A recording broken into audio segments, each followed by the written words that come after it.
Hello, my dears. So I decided to change up the scenery and keep it romantic, so let me know if you like this scenery. And today I decided to talk about the different ways of getting to know someone. As I progressed in my journey of love and getting to know people, I've noticed within the different stages of my own life that as I grew as a person, I also grew in different styles of how I get to know people. And it makes sense in the different ways of how I speak with myself and how I treat myself. That language also is carried into how I treat and speak to others. I've noticed that with the tendencies of when I was younger, I had a lot of free time on my hands. All I had to worry about was being a student, passing my classes, and popularity. The amount of responsibilities and obligations that I had while I was younger are not to the same degree that they are now for me being an adult. And therefore, whenever I was engaging in some sort of romantic space, I tended to let it consume me. I tended to let it be the center of my world. Specifically, if I have already secured my role in society, which is getting a job, now I have this space to prioritize love again. It's interesting that I haven't had this amount of space to fantasize or romanticize or just sit with the idea of crushing over somebody since I was in elementary school or middle school. So this comes to getting to know somebody. And the ways of how we get to know somebody correlates a lot to the time that we have to provide for them. Because getting to know somebody is like reading a book. Within those stages of life of where we are kind of swamped with a lot of other things we have to prioritize, such as helping out our family or finishing school or looking for a job. Depending on all of these stages of life of where we are at and how much time we can give, it makes sense that we fall into faster loves because we don't have as much time in order to invest into learning the material of this love slowly. It's like, oh, I only have a 15-minute lunch break, I have to eat this really quick. As I feel a little bit more settled into the life that I live, I have found my home, I have secured my job, I am in a very privileged position of where I can say that I have time. Then I feel like this is where I am geared up to find my most favorite love, because I am in no rush to get to know you. I am in no rush to fall into love with you. I have nothing but time to let us grow as one. I think there is a maturity in having those patient conversations with someone. I call it getting to know them bite-sized. There is the example of where I go on a date with somebody and the amount of words that we share throughout this date don't mean too much. I remember when I was younger, I used to think that whenever I went on a date with somebody and we talked for hours and I learned so much about his history and his family and who he is, what he used to do, I thought that meant we had a large amount of trust with each other and a large amount of vulnerability. However, as I mature, I realized that openness does not equal trust. Now, in my example, as I would sit at a date, I don't want to get to know everything about you.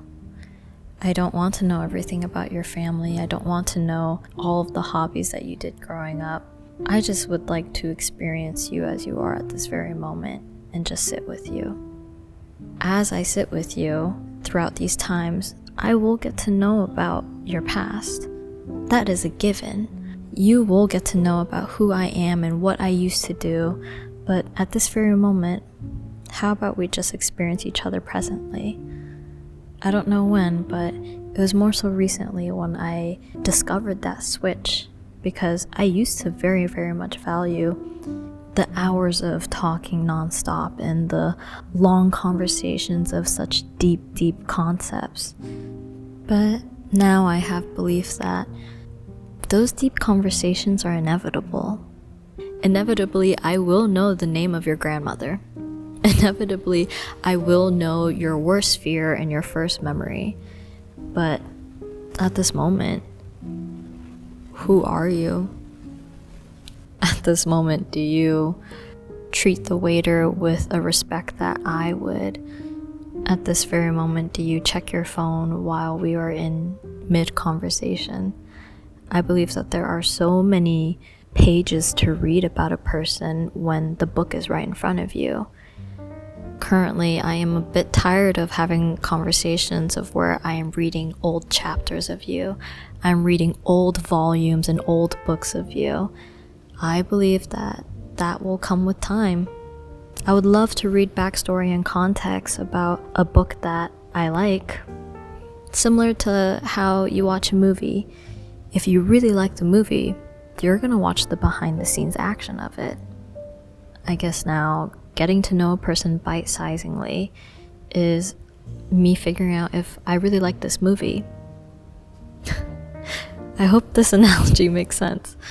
I think there was just a very recent discovery that I realized, and I want to share with you guys, that just because you and a person talk for hours at a time nonstop about everything and anything, I don't think it means too much.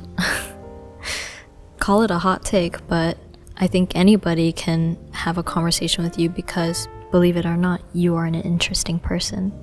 We are all interesting beings, and we all have years worth, literally years worth of conversation. I think that part's easy. Now it's just figuring out, do I even want to have hours of conversation with you? Please guys, with this channel, I want to talk about the discoveries that I make, the realizations that I have, and the lessons of love that I hold as a belief. These beliefs change as I grow and mature as a person. My beliefs will alter and shift as well. So I just want this channel to be here to show you all the shifts that I undergo, and I wonder if you guys agree with it as well. So I guess long story short, talking with a person for hours does not mean that you trust them. Does not mean that they know you. It does not mean that they are a person that deserves your vulnerability. Trust me, you are a person worth talking to for hours. We all have the power to do that. We all have the power to have a conversation about anything and everything. It's more so now, my version of clicking with someone is, do I like the version of myself that I am when we aren't talking about anything? Do they show acts of kindness or regard for my safety or consideration without any of those words? And more recently, I have found so much beauty in a silent love.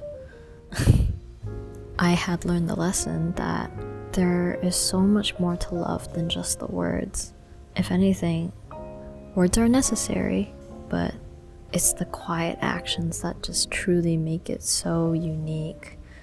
There is a difference between someone telling you that they love you versus you truly feeling it and seeing it. Like floating in the air between you two.